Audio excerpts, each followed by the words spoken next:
Satu hari ketika kumpul dengan para sahabat, Rasulullah bertanya, "Atadruna manil muflis?"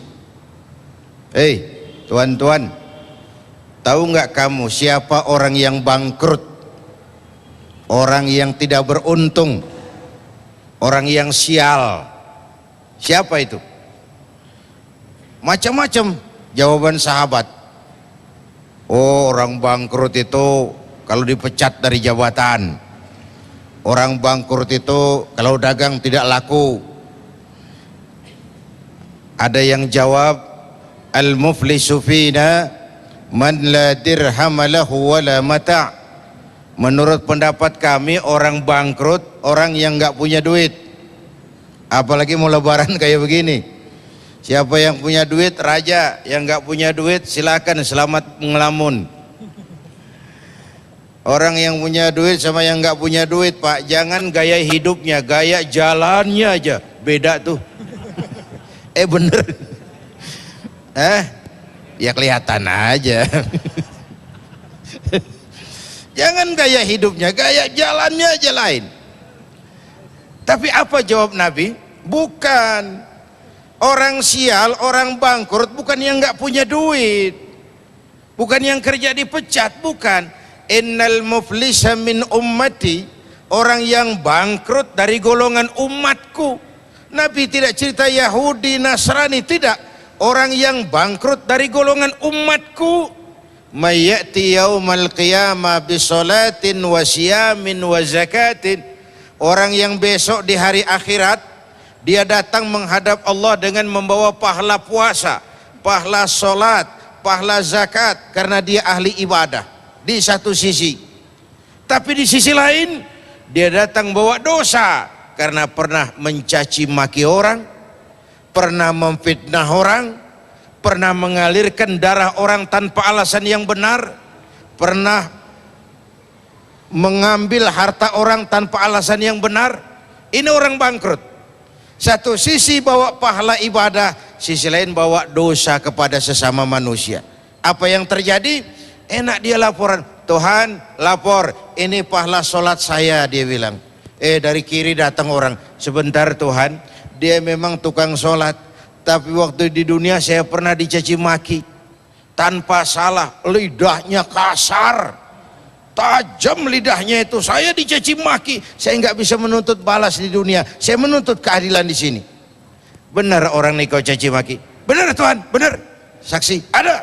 Siniin pahala sholatmu, kasih orang yang kau caci maki. Tuhan, ini pahala zakat saya. Datang lagi orang, sebentar Tuhan, dia memang bayar zakat, dia memang suka-suka sedekah, tapi dia mengambil harta saya tanpa alasan yang benar. Benar itu? Benar. Siniin pahala zakatmu, kasih orang yang hartanya kau ambil. Pahala dipretelin, dosa dikasih. Bangkrut nggak itu? Bangkrut nggak? Pahala dipretelin, dosa dikasihin.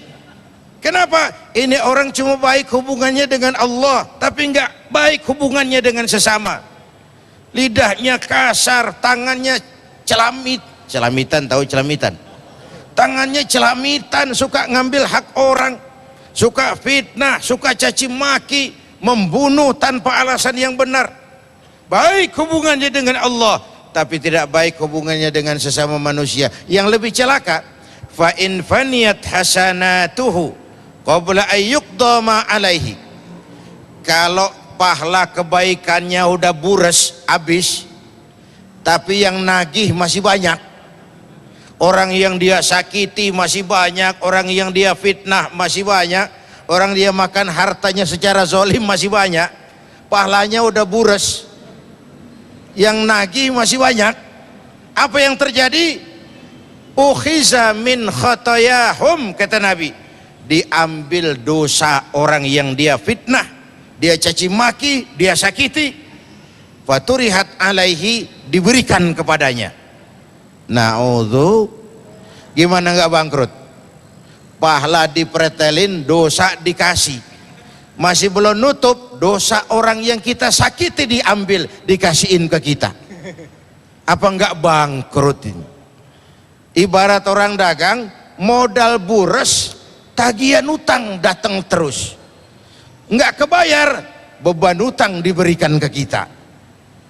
Ini orang yang baik hablum minallahnya, tapi tidak baik hablum minan nasnya. Inilah perlunya silaturrahim. Dosa kita kepada Allah, taubat langsung kepadanya, sonder calo.